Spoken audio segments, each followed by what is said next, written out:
Greetings, my name is JC. And I'm Ian. And this is the Gamer's Gaiden. In this week's episode, we have a little bit of a special episode for you. As you can probably tell by our backdrop, it's a little bit different. That's not a green screen. We are in Toronto at Fan Expo this week. Yes, so you'll have to excuse the audio. It'll be a little bit different. And maybe the video. And the videos will be a little bit different because I'm actually using a camera instead of the one that I have in my place. But so stay tuned and let's get right into it. So some people don't know what Fan Expo is, so we figured we would talk a little bit to what that is. And it's a 4-day event. It used to be just the weekend a long time ago, but it's extended because so many people come. It's Thursday to Sunday.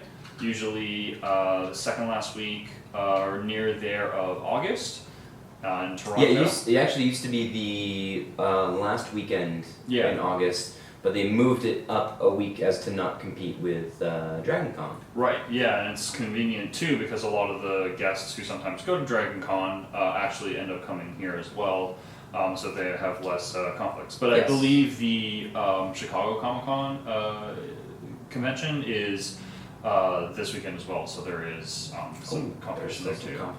But regardless, it's the third largest in Canada. It's the largest in Canada, the third largest in North America. Correct. So it's pretty big. I think it's like 130,000 people will roll through here over the course of the 4 days, including us. Yeah, and it's its 25th year anniversary. 25 years. About a good portion of it is video games. They do comic books and horror and a bunch of other things like that. Sci-fi, pretty much anything geek. A lot of cosplayers, a lot of actors and voice actors and artists and writers and stuff like that here too. And about a quarter of one of the floors is video games. And, it takes up about a quarter of the main show floor. Mm-hmm. It's kind of dedicated to primarily video games. Yep. So, this is JC's first time in a few years. Yeah, it's been about 8 years since I've been here. Whereas I tend to come most years. Mm-hmm. And I gotta say, this year,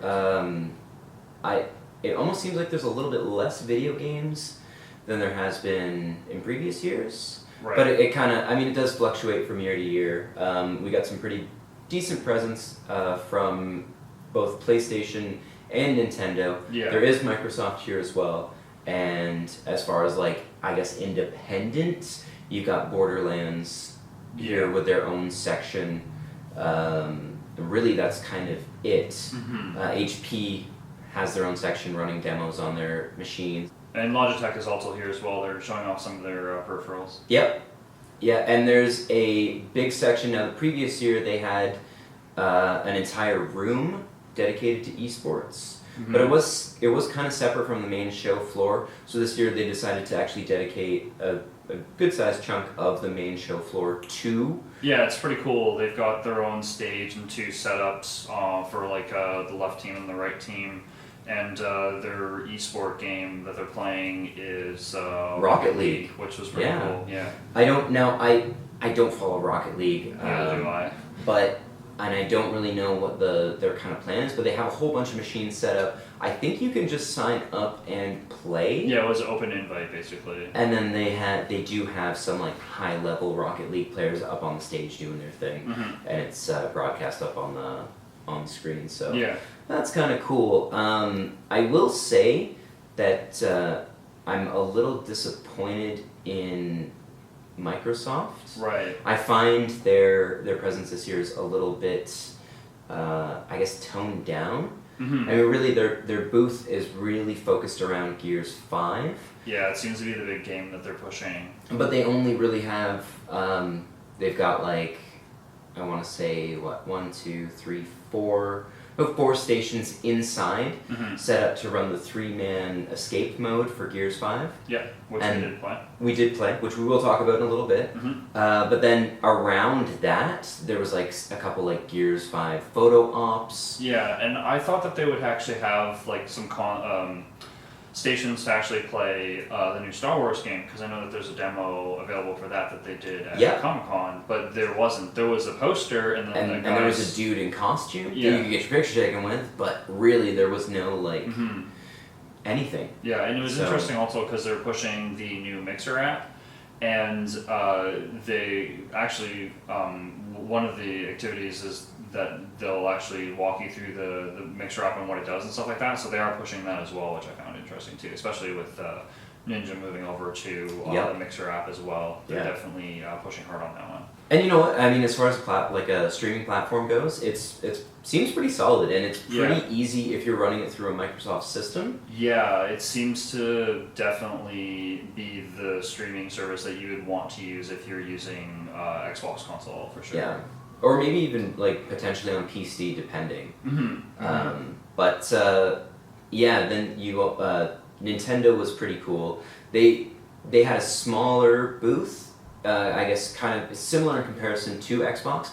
They just utilized their space a lot better. Way more efficiently. Their units were more condensed with the different stations. They had a lot more of them, and about half of the area was for the lineup, because there was the constant lineup there to play the games. Yeah, because they had two lines, one for Link's Awakening and one for Luigi's Mansion 3. And then they did have a couple independent stations in which you could play New Super Lucky's Tale. They had the demo there for Daemon X Machina, which is downloadable on the eShop. It has been for like a couple months now. I was kind of surprised that Daemon X Machina is something that they were showing. Yeah. Because that's been available for so long previously. And it's a long demo as well. Yeah. Like I've put a good 30-45 minutes into it, and so that was a bit of a surprise. And then on the opposite side of where they had the Link's Awakening and Luigi's Mansion 3, you had, I think, another couple stations for New Super Lucky's Tale, and then I think it was Dragon Quest. Yeah, there's the new Dragon Quest that's coming out. There was a demo for that as well. Which, cool. But, and then you had Sony, who is hands down taking up the most floor space. Yeah, for sure. Not utilizing it. It's very open concept. It is. And I think the reason why was potentially in case there's a large amount of people for each of the lines in each of the different stations, because there's less of they have more games, probably the most games. They do have the most games, which is it's nice, and I find they actually move you through pretty quickly. With the exception of one game which we'll get into, and the two games that you have to actually like pre-register to play. You have to download an app and actually get on at a specific time to RSVP to get into a couple of demos.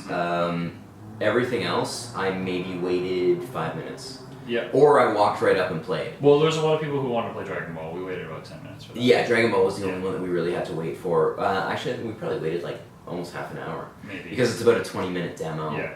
And they only had 2 TVs set up for it. But again, they keep it moving. They don't really let people linger. And then they did have a bunch of stations set up for NHL 20, I guess, as well as FIFA 20. Yeah. Which, I mean, if you've paid attention, we know nothing about sports. Yeah, so. But there was a lot of people playing FIFA and NHL for sure. Yep, yeah, there was tons of people for those. Probably like a third of the people that were in the PlayStation area were definitely at those two EA games. Yep. Which makes sense. And then the Borderlands as well, Borderlands 3. Even though it took up not as much space, it was probably almost comparable to Nintendo. Yeah. It was But they have a lot of stations for that game. They did have quite a few stations set up. Yeah, plus they had like a little cosplay prop photo area. And I think they were giving away the masks as well if you participated in the demo. Everybody kind of, with the exception of Sony, everyone sort of was giving away something for taking part in their demos. You got a lanyard from Nintendo, which was neat. We got Gears of War lanyards as well. We got Gears of War lanyards from Xbox, as well as they had a stamp card if you did various activities through there. I know JC mentioned the Mixer one a little bit earlier. If you did all of their activities, you would end up getting a pin as well as a shirt, as long long as supplies last, which I did not get today. I will try to get tomorrow, though. Yeah. Yeah, and that kind of... Sums it up. Yeah. So I guess we should probably get into some of the games that we played this year. Yeah, so let's start off with Microsoft and talk about Gears 5 for a little bit. So we had to go in as a team of 3. Which was kind of funny. Yeah, and it was because it was what is it, like a rush mode or survival mode or something like that? Escape mode. Escape mode, okay. Which it's a really cool concept. If you haven't seen it, check out some of the demo. They do have a bunch of videos for it. It's something that they've been highlighting. Yeah. So what they would do is kind of like jostle people around so that you could go in with your team of 3. And we actually got partnered with a third who had played it before, which is kind of interesting because he's like, okay, we got to get first, and if we get on the leaderboard, then we'll get dog tags, and we got to beat like 3 minutes is what he thought it was. He said 4 minutes. 4 minutes. Which ended up actually being 3.5 minutes. Because somebody had finally beaten the board. So we were just kind of running through the entire level to try and get to the end as quickly as possible, and only firing against enemies, which we absolutely had to. I unfortunately got stuck. He did. I haven't played Gears in probably, when did Gears 2 come out? Oh wow, a long time ago. Yeah, a long time ago. I played it a little bit with my one friend, and I thought you could kind of jump over walls, like grab it and like go over. So I'm like, oh, I'll just go over here, and it turned out I couldn't, and I was in a dead end, and there was too many people behind me because everyone was chasing us. Yep. And then they just basically instantly killed me, so I was like then crawling away. And then to make matters worse, we got right to the end. Like that happened just before right the ending. At the end. And this door was closing, so it closed with JC on the opposite side of it. So we couldn't even like get him back up to it was a bummer. And then the guy's like, just stay alive and try not to die. And as he's telling me that, I died. It was really funny. Yeah. But and there's a swarm on the outside that you have to kill. Yeah. And because I'd been focused on running, I had no ammo when I got outside. Yeah. I didn't have anything other than the starting pistol. That, to be honest, the one guy in our party was taking like all the ammo. He's like, oh, there's some ammo here. And then That's true, he would just take all the ammo, and he's like the only person in ammo. But we did it in 7 minutes. 6.5. Right, and the Gears guys are pretty impressed with it because they're like, if that's your first time, and if you haven't played Gears since like ever, then like getting through it in 6.5 minutes was pretty good. So you guys should come back and try and meet the. Especially considering we would have been through faster if we didn't run into that like glitch. Yeah. So either way, the fact is we spent only 6 minutes with it really, and we were just running straight through. So I'm probably gonna go back tomorrow and try to run through it again, just to maybe get a better experience with it. Yeah. Because I think I could have spent more time and just to kind of get a better feel for it, but yeah, it is timed. It seems really cool. They did say that like 80% of the people don't make it through. Yeah, which is really weird because it didn't seem that hard. I know we were running away from everything. But yeah, I think if you were sticking around and fighting things... Maybe they just had a lot of kids going in there. That's true, who knows? Which is weird because it's a rated M game, isn't it? I know, right? And we talked about violence in video games last week. We did. Anyway.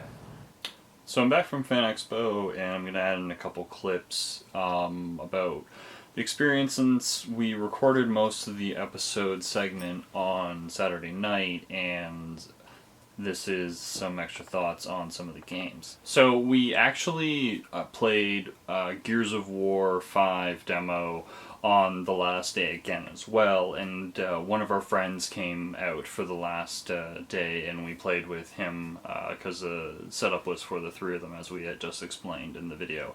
But what I wanted to say was, with this other playthrough, instead of trying to rush it because they ran out of dog tags to try and get on the leaderboard to get a free dog tag, but the thing is that we took our time through this playthrough and actually collected ammo, killed a bunch of the dudes, and really felt some of the gameplay. And I have to say, all of us were actually having a lot of fun, even as a Gears fan. Like I think I mentioned the last Gears game I played was Gears of War 2, I believe, if I recall correctly. My friend would have to correct me if it was the first or second one, but we played through either a third or half of the campaign one weekend whenever I was at his place. And yeah, the game is really, really entertaining, and basically we ran through it and got a whole bunch of different weapons in this mode and met a bunch of different enemies and things like that, and yeah, it was a lot more entertaining the second time around, so I'm really glad that we played through it again. All of us kind of had the same experience with it being pretty fun. At the last part of it, it was a little bit difficult. We had to revive each other a few times and fight off it was like a horde of creatures, or a swarm. It was a swarm, actually, and we managed to actually beat it. So yeah, that was really, really fun. So that was our Gears 5 experience in a little bit more detail on the last day as well. Moving on, Nintendo. This was one of the big reasons why I wanted to come, and yep, we got to play Legend of Zelda: Link's Awakening. It's amazing. Actually, it was a lot of fun. It plays really similarly to the original Nintendo Game Boy one. Just with more buttons. Yeah, just with more buttons. And yeah, so it's kind of cel-shaded graphics, and it's like playing like a model. Yeah. It's to me it looks very almost like Play-Doh. I guess they're more like amiibo graphics. Like they kind of look like amiibos walking around. Everything has like a gloss to it. Yeah. Whereas I found this all shaded as like a flat. That's true. Everything is glossy and round. Mm-hmm. Even like all the edges are rounded. Even the grass. Yeah, the blades of grass were pointed as well. But it was like each little like blade of grass wasn't just like a patch of green fuzz. It was like you could see each little individual grass blade. Yeah. And then you like cut it down and grab your rupee. Mm-hmm. But yeah, it was a 20-minute demo. Basically allowed you to play up until you could just wander around for 20 minutes and not do anything. You could grab a chicken and run around for 20 minutes. Or it basically allow you to go to the tail cave and right at the beginning of it, and then it would basically end the demo there. It was kind of funny because as I was playing through it, since I had played it before, there's the demo agents from Nintendo who are kind of like trying to help you along. Yeah. And every now and then she would come over and then be like, oh wait, you already know how to play this. And just go over to the person beside me because they had no idea what they're doing, because she was constantly like, go up here. I was just like, wait, where's the raccoon again? And she's like, hit this button for the map. It's like here. I'm like, okay, thanks. And the only part that I couldn't remember was where the raccoon guy was. Throw the magic powder at him. But yeah, it's pretty good. I have a feeling that it's going to be pretty fantastic. I mean, it's a Zelda game and it's Nintendo, so like they usually don't do wrong. No, and it did look really beautiful. We did play it on a TV. Like we played it in docked mode. Yep. So that does make a difference. I know when I play it myself, I will primarily be playing in handheld. Yeah. So that'll make a difference, but not too much. In docked mode, it was beautiful. Like I was impressed at how beautiful it actually looks. And it played just the way that I thought it would as well. So I was pretty happy with the demo. So yeah, I actually did play it a second time on Sunday, and the game actually this time, since the demo was only 15 minutes long, I tried to actually almost speed run it to the actual tail cave to try and get more of an experience of like the second half, essentially, of the actual demo itself. And I actually did manage to get to the boss, and I hit it 2-3 times, though the demo stopped before I managed to actually finish it. But the dungeon is just as good as what I remember and what I expect from the game, from what I played in the first portion of it, whenever I was really wandering around the forest just north of the town and the town itself. Because I actually slowed down and talked to a couple of people in the first thing. So I just wanted to basically add in a clip here to basically exclaim that the game does look pretty slick from end to end, both the dungeon experience and the overland experience. It's a very classic Zelda, and I think it's paid it a lot of good homage to the original as well, which Nintendo always makes really great games, and any of the remakes that they've done have always been spot on. So yeah, really looking forward to this next month. But you played a game that's kind of a re-release for the Switch. It's like a new Super Lucky's Tale, which came out like 2 years ago, I think, on the Xbox One. Which was an exclusive originally? It was an exclusive. Right. And now it is not. Hooray! Yeah, but no, it was super cute. I picked it up for the Xbox One only like a month ago. Oh, okay. And I actually haven't opened it or played it, so this was my very first time playing it on the Switch. And I will for sure pick it up on the Switch, because I think this is the console that it needs to be. I played it in handheld, and I loved it. I think because it's kind of like a collect-a-thon 3D platformer, right? Yeah. Yeah, okay, that's what I thought. Yeah, super cute fox. You got a burrow ability. He hits things with his tail. Yeah, and I think I probably played maybe 15 minutes. Okay. Through the first, like, stage area. Right. And bunch of stuff to collect. You're collecting pages for a book. And Page master. Yeah. But you've got to get so the ultimate goal is to get the level page. Right. But then you've got your collectibles, if you get so many coins, you'll get a page. If you get if you collect the letters for Lucky, you get a page. If you I think there's one more thing to do and you'll get another page. So there's always 4 pages to get. Okay. And there's always the same ways to get them, but kind of spread out through differently. It was cute. Very cool. It's worth checking out if you're into that kind of thing. So moving on to what would be, I guess, the most memorable of the sets, and that's only because they had the most content. Yeah. Would be PlayStation, and the first thing, well, it wasn't the first thing I played, but kind of the first thing to talk about would be Children of Morta. Right, and this is like a roguelike game? Yeah, it seemed kind of kind of roguelike, but there was a bunch of different characters. Now, I will be honest, the demo actually, they were having some issues with the demo when I played it. Okay. So I didn't really get the full experience. I just got to kind of, run around in the dungeon a little bit, get a little bit of the combat, check out some of the item stuff. But it's kind of neat. It's sort of top-down dungeon crawler with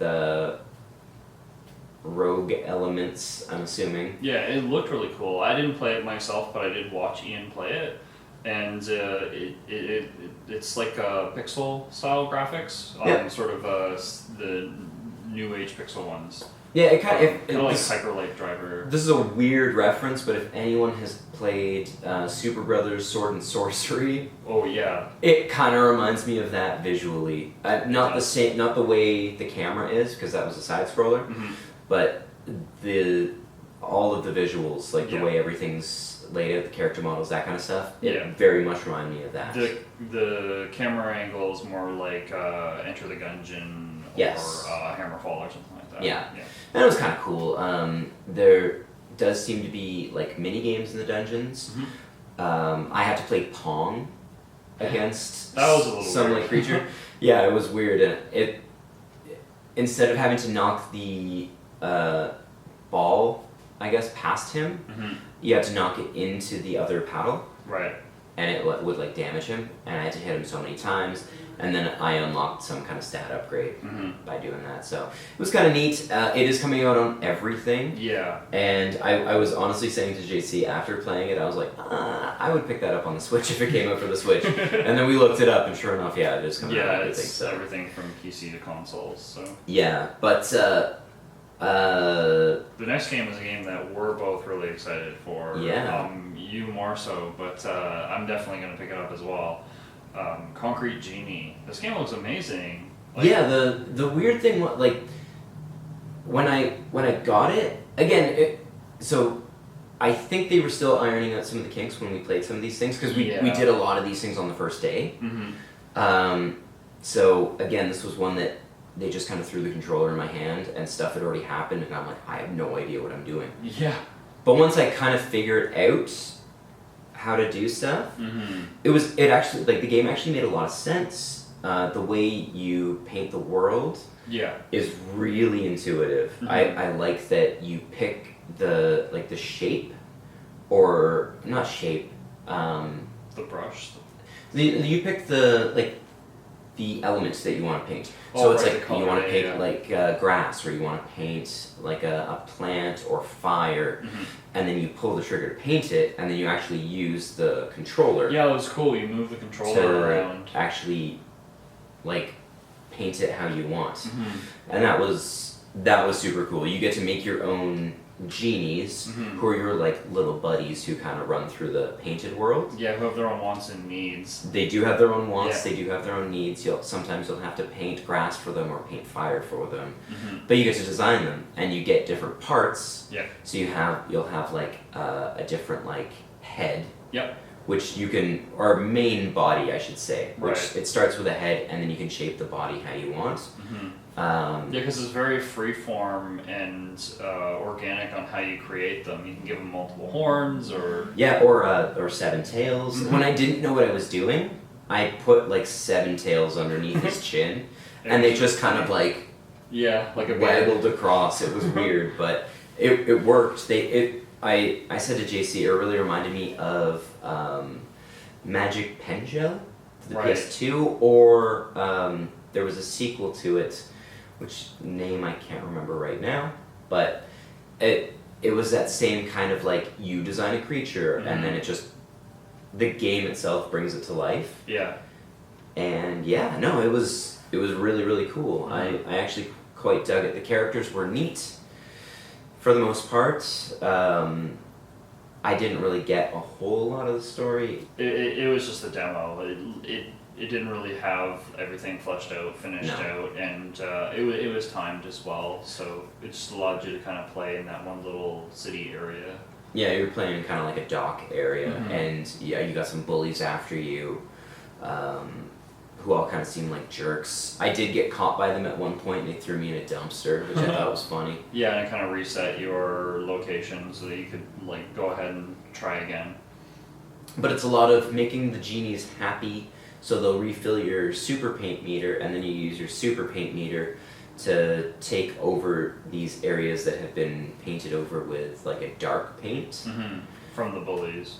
And then that allows your genies to move through them, and they'll help you unlock new sections. Yeah. So it was neat. It seems like a really unique concept, so I'm definitely looking forward to that one. And it does have some kind of VR experience that comes with it. You notice that in the menu. And I asked them about it, and they were uncertain as to what the VR experience was going to be, but it sounds like, from what they knew, it might be similar to the Ace Combat, which might be just like a free paint mode, which is what they were told. It was just a free paint mode. But these people were like, they're affiliated with PlayStation, not with the developers that make the game. So I would wait until the actual game comes out to fully see. But the next game we played was Ready Set Heroes.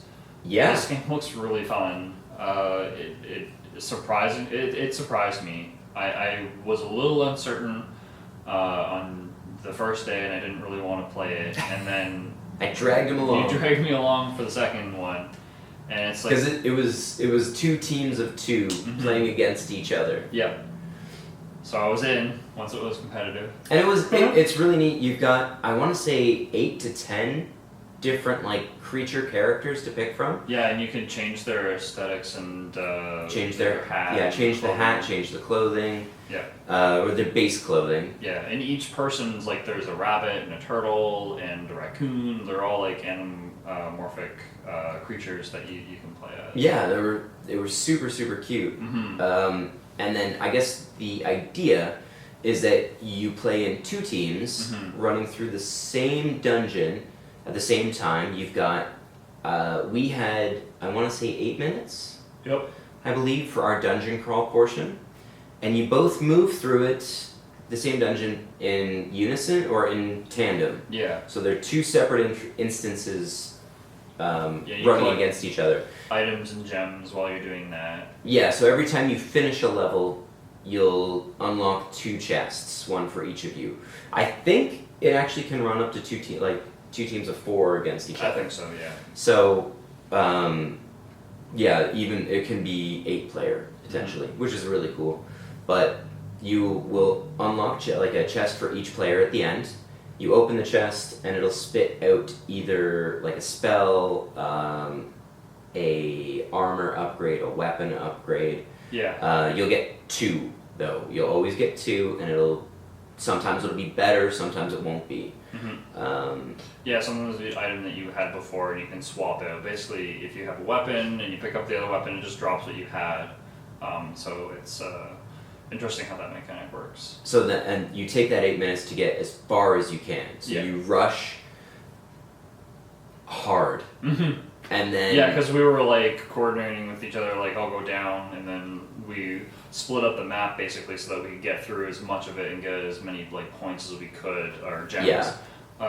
Because we had no idea whether or not that was affecting our score or not, but like, No, my and understanding is that the gems that kick up are actually stat upgrades for your character. Right. Which is really cool. So you're getting all these upgrades as well as these items which are going to that might have modify partially your upgrades. explained a little bit why it was so easy to... A little bit of the disparity between us and our opponents. Yeah. But then when you hit the end of your time run, you get a mini game, which is competitive. And our mini game was different than the mini game from the set of people before us. Yes. Because the set of people before us had like a air hockey style game where there was these creatures that were spinning around this island, and you had to basically shoot food into their mouth. And there's like a red walrus and a blue walrus moving around this island, and you have to destroy all the ice barriers to start. Yeah. And then there was sushi in the middle. And there's also like rotten fish, and the rotten fish, if I'm not mistaken, actually took away a point. Yeah, and then there was gold sushi, which would give you 5 points. Yeah. So that was pretty crazy. That was pretty neat. But ours was different, and it was collected the most amount of coins. Yep.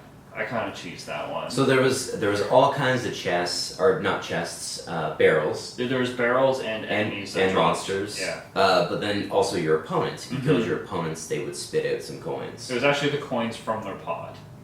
Yes, it was. Yes, it is. We stole almost all of it. Yes. We really beat them. And then I felt bad because we looked around the barrier and they were 2 young children. So yeah. Not a heroic moment that day. Not a heroic moment. Get wrecked. But yeah, it was fun. I think it would be a great party game. It's going to be a great party game. Absolutely. Yeah. I think that's going to be the kind of thing, if you have a bunch of friends that you play games with on the regular. Yeah.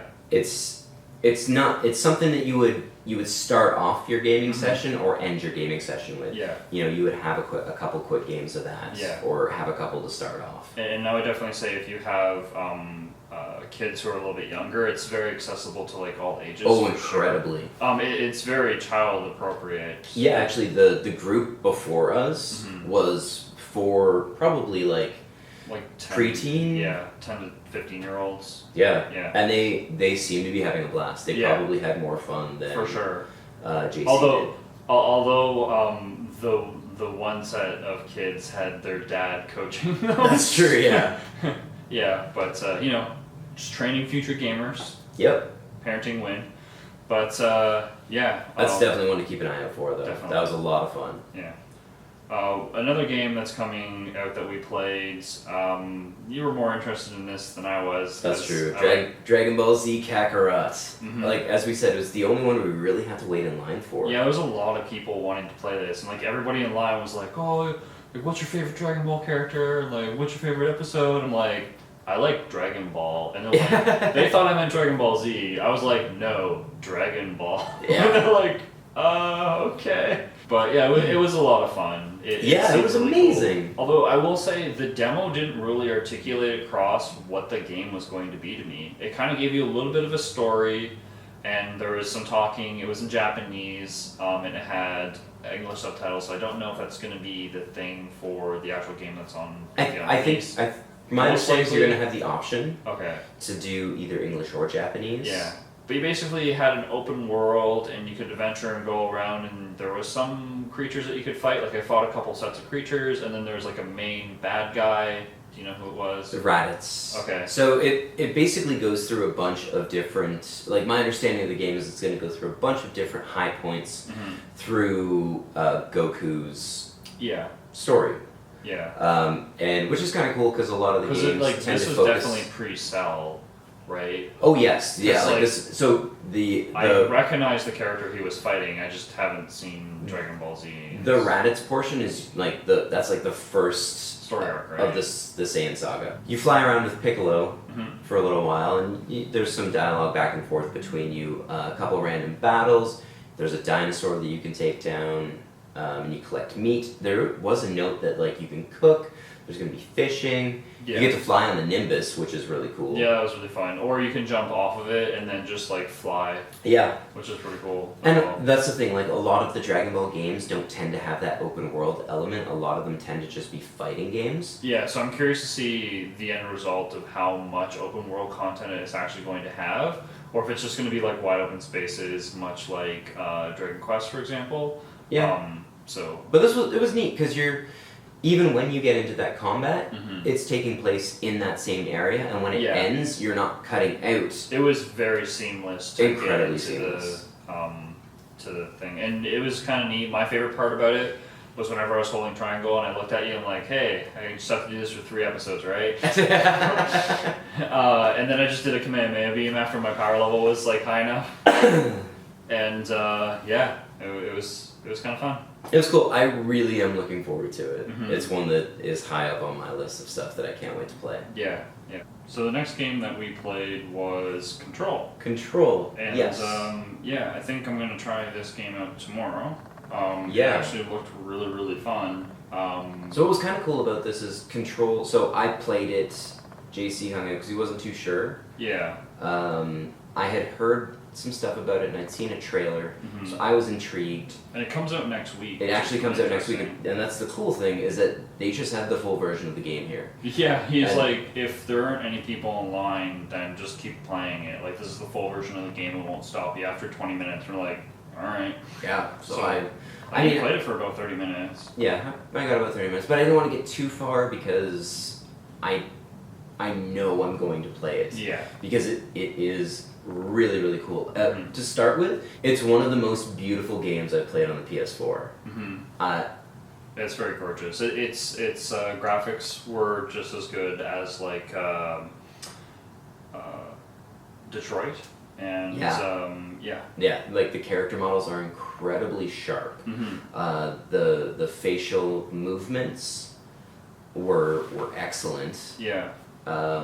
They did have some intercut live action, which is kind of interesting as well. Like maybe it was just slightly rendered a little bit, but it was kind of like reminded us of the Red Alert games, but it looks a lot better. Obviously, it's not so campy. This is a more serious story and aesthetic, but yeah, it was kind of neat because you were talking to scientists or something. Yeah, well, they were showing some videos of scientists explaining some components of like in-game stuff. Right. Again, it's something when I realized how deep the story is, I didn't want to get too far into it because I knew I was only going to have a finite time this weekend, and then I was going to have to do everything over again when I pick it up. So I just kind of like dipped my feet in, got a feel for the mechanics. The melee mechanics in it are really cool. I enjoyed the melee. The gun combat was enjoyable. You have a very interesting weapon that reloads itself over time. It's like a living It's like an energy weapon almost. Yeah, and it you can watch it like reshape itself. It's really, really cool. And I guess the story You know what? I'm not even gonna bother. You want to know about the story? Look it up. I was confused. I think it's one of those the basics. It's things kind of that's like gonna the open organization itself. and control and stuff like that, and whether or not certain things are real or not real. Yeah, the Department of Control is. It seems that it was something that was hidden. Mm-hmm. So I guess not everybody necessarily sees it. They kept making references to the Shawshank Redemption. It kind of seems like a blend between the Adjustment Bureau, which is a Philip K. Dick short story, and 1984 almost, from the dialogue that I was reading on the screen that you're playing. A little bit. What they kept going back to, like I was saying, was the Shawshank Redemption, where they were talking about the poster up in the cell, and that behind the poster was a pathway to the actual world. Right. You know, and that everyone thinks that the world that they're looking at is the room with the poster, but really beyond that is everything else. Yeah, there's a couple of points where I was actually asking you, I'm like, is it kind of like a Matrix thingy? And you're like, well, not really, but maybe. And then it gets super creepy in parts, like going out of the office when you first pick up the service weapon. There's these 3 bodies hanging in the air. All of the lighting is red, so it's very I guess like it's aggressive looking. It's very in your face, and a lot of like quick cuts, and then you get into combat. Yeah. So it's like I said, I'm going to pick it up. I had a really good time with the demo. It's worth your time. Next. So up until this point, I have played everything. Yeah. This is something that I did not play. Yeah, because on day 1, the first thing that I did was run over to Link's Awakening, and we were in line for that. And yeah, and JC saw the Nintendo thing, he's like, okay, we're going over there. We're like, what? Okay, follow JC. And once I was done with the Link's Awakening game, I just went over and I called up to him, like, okay, I'll be at Medieval. And then I walked over to Medieval. That's right, because you finished your demo before us. Yeah, because I was like the last person in the row of stations, right. And there's you and everybody else in our group, and yeah, so I'm like, well, I'll go ahead and play this other game, and I tried the new Medieval, and it was a demo. It's a timed one.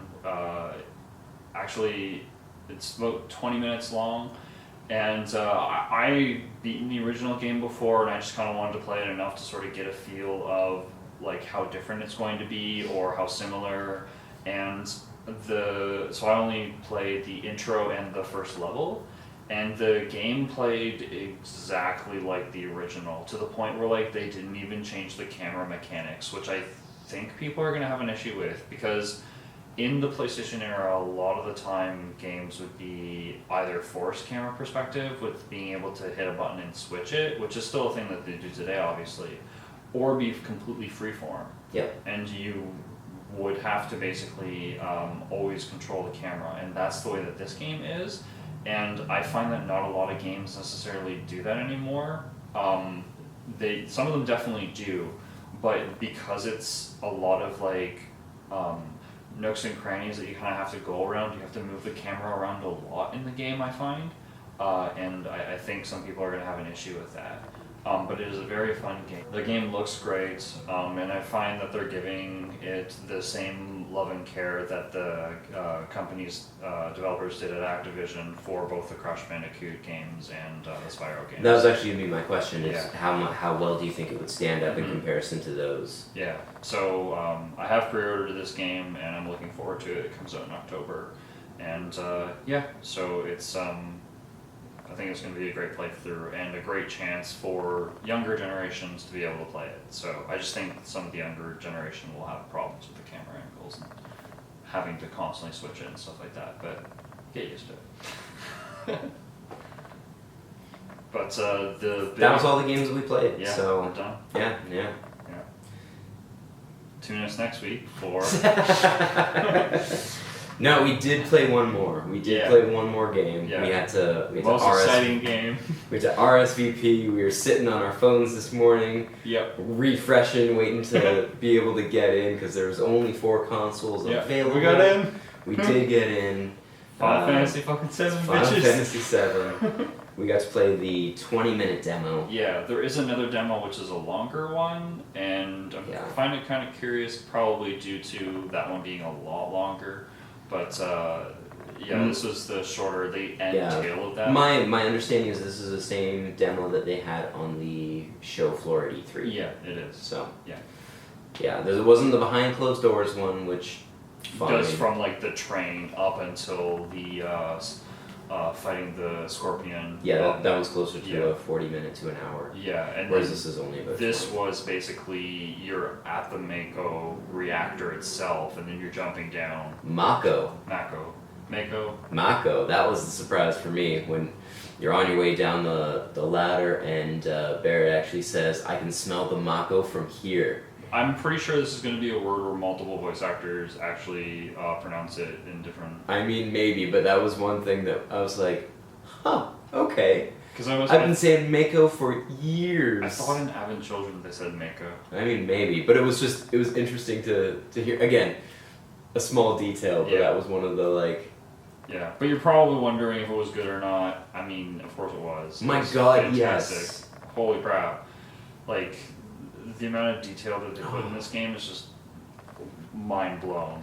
Like, if I had any inclination at all that this game was going to be bad, not anymore. No, it's gone. It's the graphics look fantastic. It's beautiful. The combat I was the most worried about, and I was playing it, and it's so seamless with going in between characters because you have both Barrett and Cloud in your party. Yeah. And they give you a bunch of like materia and special abilities that you probably shouldn't have at that point. No, you probably would have some of those materia at that point. But like Cloud had 3 different abilities, for example. He did have 3 different abilities. Now, granted, he did only have 1 limit break. Sure. Which was cool. And his limit break was cross slash. He had cross slash. Yeah. And Barrett's limit break was Fire in the Hole, which was kind of interesting because I do not remember Fire in the Hole being a limit break of Barrett's. But either way, it was.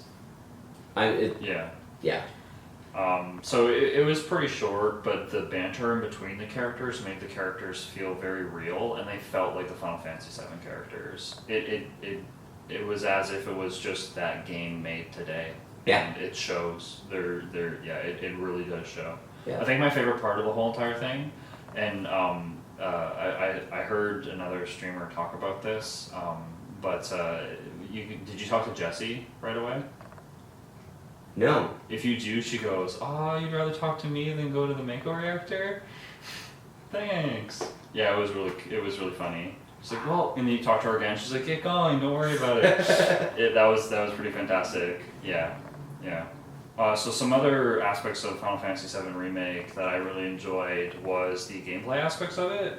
We talked a little bit about the fighting and stuff like that, but what was really interesting is that you can hit the button to slash constantly for your basic attack, and that's constantly doing damage. But the cool thing is you have your ATB bar, and you can press up and down, I think it was, to switch between the characters. Up and down switches between characters. And the ATB bar, basically, it looked like there was 3 slots on Cloud and 2 slots on Barrett. Yeah. And you could let it fill up, and then I'm imagining all the abilities that you had that I noticed in the demo were only 1 slot, but it looks like some of them might cost like 2 slots because of the system that I saw. Yeah, potentially. So that seems like it could potentially go somewhere really cool. But the other really neat thing about it was that, like, what I was doing was, like, at the Scorpion, I would cast Lightning to do a massive amount of damage, and then there was one ability where Cloud basically could daze something. So I would attack him, and then I would immediately go over to Barrett and then click X, and it would, like, slow motion it. It doesn't pause it. It puts it in a really, really slow motion. Yes. And that's an interesting thing that I thought it actually was pausing it originally, but it's not. But then I would switch over to Barrett, and then I would use another ability and kind of combo off that other ability, and actually got the Scorpion to land on, like, off its feet. and it got staggered, and then I was able to do like a couple of moves on it, and then it popped right back up and kept on attacking. Yeah, because everything has a health bar over top, and then underneath it has a stagger bar. So when you fill that up, it'll drop it down, and you'll do, I think, like 150% damage to it. Yeah, you did a lot more damage, and it seems like also depending on what you use in unison, if it works together, then it's doing.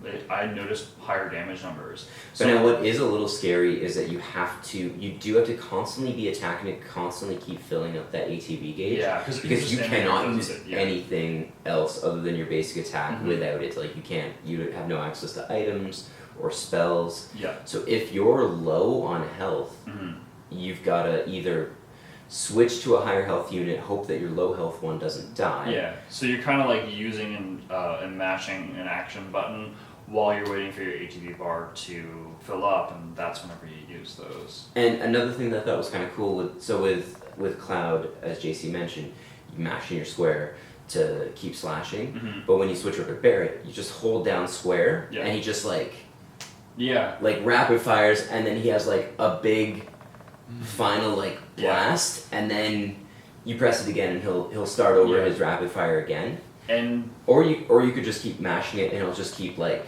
little, but you won't get that big like at the end. That was really cool. And circle was barrel roll, like you could avoid damage. It was really neat because you could have the laser from his tail like scorch across the floor and stuff like that, and you had to like barrel roll out of the way and stuff like that, or there were missiles coming towards you, and then you could dodge. I was wondering how they would handle the part with the where it like scans you and the tail comes up.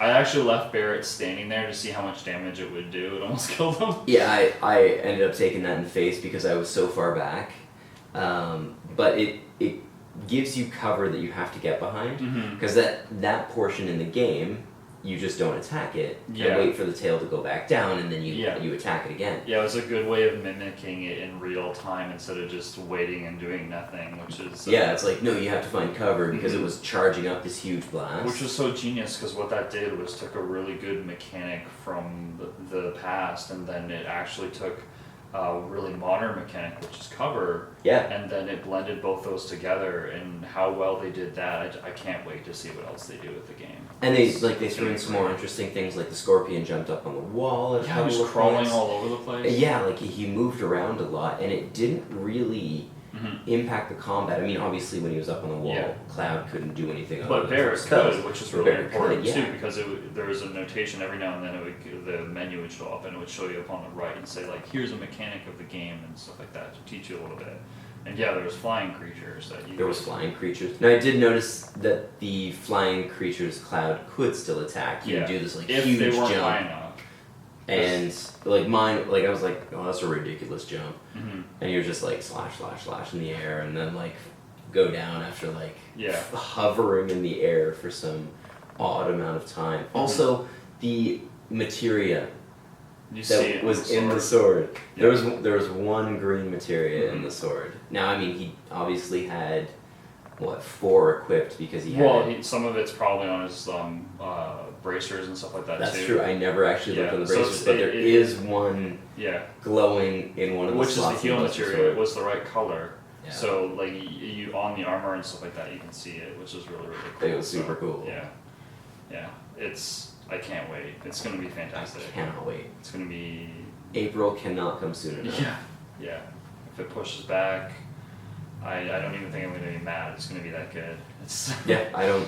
Yeah. If they want more time, take more time. Try and get it again tomorrow. Yeah, we're gonna try to get it there again tomorrow because it was that good. It was fantastic. Yeah. I would spend every day playing it. I would play that 20-minute demo over and over again all day if they would let me stand there. If you have a chance to get somewhere to be able to play this demo, you really need to play it. It's great.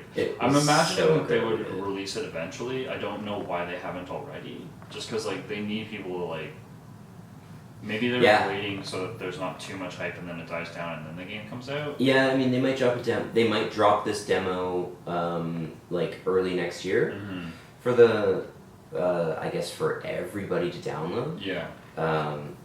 I think right now the main hype train is that it is a little bit exclusive. Yeah. Is that it is a little bit harder to play this. We thought I didn't even know it was going to be there, and then we saw it, and I'm like, holy cow, how did I do this? And they only have four. They have four TVs set up for it, and it runs about 20 minutes per. Yeah. Now the nice thing is that you play it. They're like, show up 10 minutes before, do not show up more than 2 minutes late. Or they're just gonna they're gonna cut you. Yeah. Yeah. And I saw one person show up, and then the guy was like, "Are you our fourth?" Like, scan the code, was like, "You're close." Because other people are waiting, and he's like, "Holy crap!" Yeah, they were serious about it. Now, this is something we didn't mention off the top, which I forgot to. But especially for this game, they were right on top of people not being able to film. Yeah, because I actually asked them record anything. You couldn't take pictures. No, nothing. Yeah, they actually they have a bunch of people around it, and if it looks like you're filming it, they're actually calling you out. Yeah. And I had asked about it. I'm like, can I take footage, a little bit of it, of just the station and stuff like that? And they're like, no, Square won't allow us to do it. Nope. And I'm just like, holy crap, that sucks, because we were hoping to be able to take some footage and stuff like that. I've been showing footage of the kiosks and stuff like that and what I could get, but yeah. Yeah, for the most part, even. Throughout all of Sony's particular, because we played a lot of stuff there. Yeah. And I overheard parents getting shut down trying to take pictures of their kids. Yeah. And they're like, you can take a picture of your kid, just gotta be from a different angle. You cannot see the screen. Yeah. It was crazy. Yeah. And they do have a lot of reps throughout, so they are policing it pretty heavily. Yeah, they were definitely overstaffed on purpose because of that. Oh yeah. Yeah. Yeah. Now there was one other big experience that they had there that neither of us really tried, and that was the Iron Man VR. I don't it's going to be a 4-hour experience, and the demo's 20 minutes, so I just want to experience it in a 4-hour chunk. That's what I'm not doing. Yeah, I think I just want to be able to devour that as it pops out. I did watch some people play it, and it looks really fun, and it does. Looks like the experience that I want to get from something like that. But like I said, it's probably just going to be one play session for me. Yeah, me too. So that's why I'm waiting for it, but I'm looking forward to that. Yeah. So we actually did end up playing Iron Man the next day. We had talked about it a little bit after recording the episode, and we're like, you want to know what? We should probably play Iron Man. So we RSVP'd for another playthrough of Final Fantasy, which is fantastic, as we explained before. I don't really think I need to add anything there, but we also RSVP'd to testing of the Iron Man demo. I actually made the demo crash myself, so they had to reset it on me. And I will say that I think that the controls for flying around were pretty cool, but you actually have to guide the wand itself so that your hand tilts, which is a little awkward with the Move controller. And I found firing with the laser bolts on your hands, which you could do left and right at the same time, was a little hard to get used to right away, but after I hit a couple of targets and I was kind of moving around, it actually was fairly straightforward. Though it's basically the difference is you kind of have to hold the wand up like this instead of pointing it at what you want, because you kind of need to angle your hand, and that's the way that works. Overall, you can hit the little triangle key on the Move controller in order to kind of look around left or right, and the triangle and the square button, and that was kind of neat, so that you could kind of do pin hair turns and things like that. And it was really just a flying experience. You fought a couple of drones, and I honestly think that what we played might actually be a tutorial mission in the actual thing outside of the 4-hour experience, because it was definitely a demo and not the actual game. But overall we had a pretty good experience, and this is kind of what you look like playing Iron Man. But that was our experience at Fan Expo. We're having a pretty good time. And, we got to go start refreshing our apps to get to play it again tomorrow. Yeah, so be sure to like, comment, and subscribe. And we'll catch you next week. See you next Wednesday. Gaiden, so you played Borderlands 3. What do you think? If you liked Borderlands 1 and you liked Borderlands 2, then you would like Borderlands 3 because it's just Borderlands.